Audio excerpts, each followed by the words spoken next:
Creatures of darkness hate the light. Hi, it's Kate and welcome to Marvelous Videos. Today we look at Mandrake the Magician, Origin Explained. Long before Batman brewed fear into the hearts of criminals, or the mighty Captain America waged battles upon the bad guys, there existed a handsome and stylish superhero who fought crime and criminals with a name that suited his style. This elegant, quick-witted and epigrammatic man was none other than Mandrake the Magician. He was the master of illusion, the expert magician who learned his tricks and methods deep within the mountains of the Himalayas. Mandrake sported a fine slick moustache, a black hat, and a scarlet cape to fight injustice and crime. And of course, a magician's wand. The contemporary and mainstream superheroes like Batman, Superman, etc. are known to have a troubled domestic life, but it was Mandrake who started the trend, so much so that his arch-enemy was his stepbrother, who went by the name the Cobra. Most of his enemies were either his family members or a darker and more evil reflection of himself. This has forced many historians and experts to believe that he was the first superhero with powers in the truest sense. However, the comics never dealt with the dilemma that he must have faced when it came down to choosing between righteousness and his family. Mandrake the Magician was created along with the Phantom and made his first appearance in the summer of 1934 as a comic strip. In this video, we will explore this pulp superhero whose name itself comes from a hallucinogenic plant called mandragora. Let's cut to the chase, shall we? Before we go into our list, we have a very small request. If you like our content, please support us by subscribing to our channel. This is a small click from you, but it means a lot to us. Thank you. Let's begin.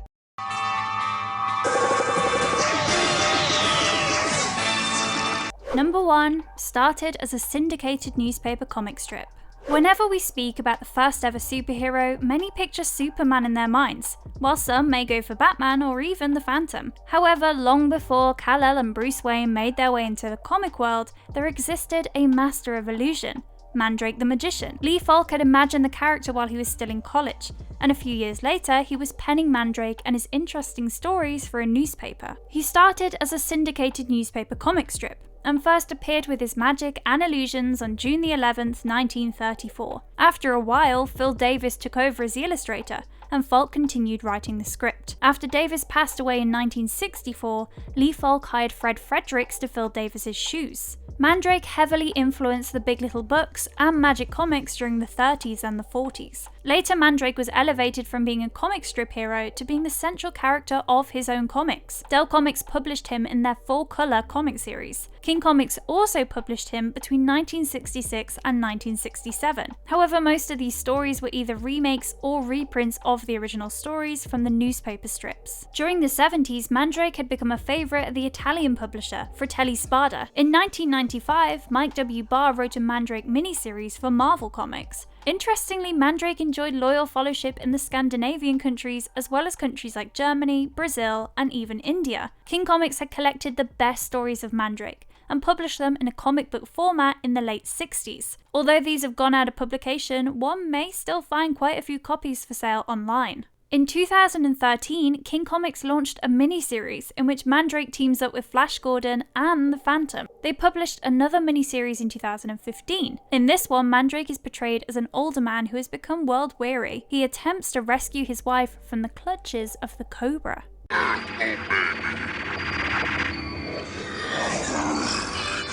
Number 2. Mandrake the Magician, Origin Explored. Our magician grew up in a hidden and discreet school of magic deep in the Himalayan mountains. His father Theron was the head of the school, and from a tender age Mandrake began learning the secrets of mystic art forms and the powers they held. He proved himself to be a protege of sorts and became one of the most talented and prolific practitioners of magic amongst the students. However, Mandrake's immediate and exponential success brought him into the bad books of his stepbrother. He was the first ever superhero to have a difficult family life, and as is often noted, one cannot really choose their family. In his initial days, Mandrake's powers were limited to conjuring several illusions and hypnotizing his enemies. With time and stories, he developed more powers, like telekinesis, teleportation, levitation, shape-shifting, and even invisibility. He used to fight crime and safeguard Earth from several dark magicians, and extraterrestrial creatures. But when he was not doing that, he would double as a renowned magician. In one of the episodes of Defenders of the Earth, it was shown that he had won awards for being the best magician in the world for several consecutive years. So this way he does and does not keep his identity secret. He shows the world that he's a magician of great renown, but keeps the true extent of his powers hidden from the world. Only a few close acquaintances have the luxury of knowing who or what Mandrake really is. Mandrake's adventures have brought him close to several influential and powerful individuals. For instance, he served with the Phantom, Flash Gordon, and Lothar in Defenders of the Earth. His closest friends remain Lothar, his cook Hojo, and his lover and future wife Nada. Lothar and Mandrake's companionship was the first ever team-up of a white and a black hero. However, Lothar, who was an African prince, was made to settle for serving as Mandrake's assistant, and not quite his equal. Thus, even though it was a biracial team, it was heavily downplayed. As far as Nada is concerned, she was a European princess too, and an expert martial artist. Hojo was a secret agent of an international crime-fighting organisation, much on the lines of Interpol, and he took to serving as Mandrake's chef to use this identity as a cover. During the course of his journey, Mandrake came into confrontation with several sinister villains, from era appropriate fedora-clad criminals to cat burglars. Mandrake has faced them all. However, his archenemy remains his stepbrother, Lucifer. Lucifer called himself the Cobra, and interestingly, he was the head of an ancient and evil criminal organisation that's known only by the name of 8. Mandrake was the embodiment of all that was lawful and good, something that was typical of the early superheroes. Apart from being a sarcastic, witty human and patronising those who couldn't perform magic, there was no flaw that Mandrake possessed. An interesting aspect of his life was his family. As mentioned earlier, his archenemy was his stepbrother Lucifer. Most of the other prime enemies that he had were related to him in some way or another. Because of the relationship he shares with his family and friends, one might expect Mandrake to have a hard time choosing between righteousness and his family. However, such complexities are never really fully explored in the comic strips. A plausible reason is that newspaper comic strips didn't necessarily need to go into such details and explore such aspects. Then again, Mandrake was essentially a utilitarian of sorts. He always prioritized the course of action that would bring the greater good.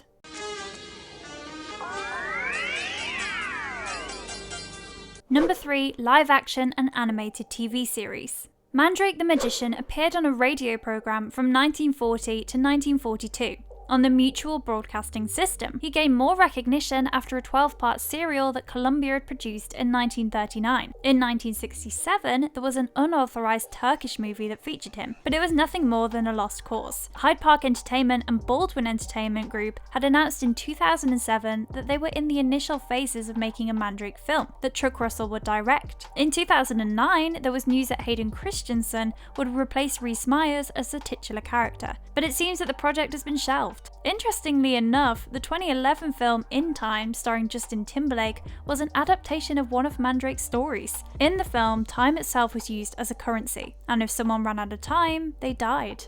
In the early 80s, Michael Almereyda was hired by Embassy Pictures to develop a script for a Mandrake film. He flew to New York and came up with a script in about 3 weeks, but by then the studio head had been replaced by new people and the project was dropped. We have often seen superheroes featured in films, television, animation, etc. But how many have made it to the prestigious performing art that is called theatre? Well, Mandrake the Magician was turned into a musical that was performed at the Lenox Arts Festival in Massachusetts in the 70s. He also appeared as a negative character in Marco Antonio de la Parra's play King Kong Palace, in which he works as a magician who performs at birthday parties and attempts to seduce Tarzan's girlfriend Jane to quench his thirst for power.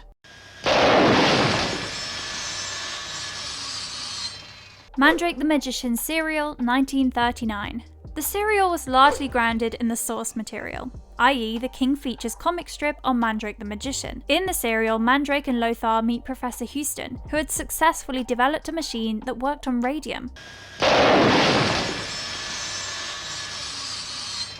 and naturally was desired by many criminals and mob bosses, the most prominent one being a crime lord named the Wasp. The Wasp sends hordes of his henchmen to get hold of the machine by hook or by crook. In the end, Mandrake and Lothar manage to nab the Wasp, who turns out to be a close friend of Professor Houston. His home planet of Mongo is dying from the lack of resources. He plans to leave Mongo and invade. Defenders of the Earth, 1986. The The show majorly revolved around the adventures of the Defenders against their archenemy named Ming the Merciless, who wished for several things, like annihilating Earth, eliminating the Defenders, and sometimes taking control of the universe itself. The story mostly centered on thwarting the plans of the evil ruler of Mongo, Ming the Merciless. On a night of thunder and rain, a spacecraft with a tail of fire crash-landed on Earth, just in front of Mandrake and Lothar's house. When they reached the spacecraft, it turned out that the pilot was Flash Gordon himself. Furthermore, Ming had abducted the wife and son of Flash and planned to invade Earth because his own planet had run out of resources. Flash had come to Lothar and Mandrake to warn them about the impending invasion. Planet of Mongo is dying from the lack of resources. He plans to leave Mongo and invade. Lothar, Flash, and Mandrake then go to find the Phantom, to seek his help in finding and defeating Ming the Merciless. The series then follows several adventures that these pulp superheroes participate in. Interestingly, the series also features the children of Flash Gordon and the Phantom, while Mandrake himself adopts a child of Asian origin named Kashin. After Flash's wife Dale Arden dies, the Defenders make a supercomputer called the Dynac X that had Dale Arden's psyche. You can think of it as an early version of Iron Man's Jarvis. The show was produced in 1986. It lived on for 65 episodes, some of which were commendable, and some, well, not so much. Untimely. I don't suppose hypnosis. Number 4, future of the Mandrake the Magician franchise. Despite these few efforts to bring Mandrake the Magician back into the mainstream media, most attempts have failed to bear results. Many of the projects that were intended to transform him into a popular superhero have gone in vain. He was a trailblazing character, and this fact cannot be questioned. And yet, he faded into obscurity before his time. This happened because the publishers were looking for more commercial and economically viable characters. But folks, there is little need to despair, because if we are to trust the latest news, Mandrake the Magician will get an all-new 21st century makeover and return to theatres. Warner Brothers has recently secured the film rights of this master magician, and it seems Atlas Entertainment will be producing the film. It's unknown as to who will be playing the titular character, but it would be nice to see someone like Benedict Cumberbatch taking up the mantle. However, their recent preoccupation with DCEU seems to act as a barrier. Irrespective of when the film comes out, we will all be thrilled to see this Depression-era, dread-inducing, and one-wielding debonair grace the cinemas in a fitting live-action film. This is all the time we had for today's episode. We hope you guys liked it. It would be awesome if you guys can take some time to subscribe to our channel. And don't forget to tell us which topic you want us to cover in the comment section. Have a fantastic day ahead and stay safe. More, Mandrake. Come on, you can do it.